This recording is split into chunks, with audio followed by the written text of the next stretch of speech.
handa ka na bang magpahawak sa akin ulit? May gusto ko subukan.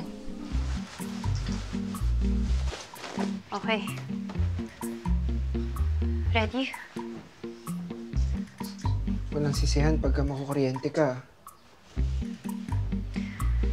3, 2, 1. Ano? Wala. So, ano yun? Nawala ba yung pagiging negative ko o balik lang ako sa wala lang?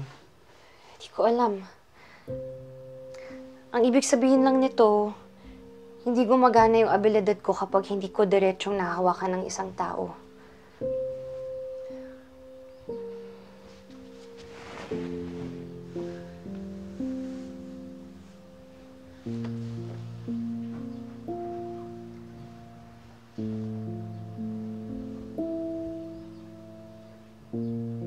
Kontento ka na ba sa ganito?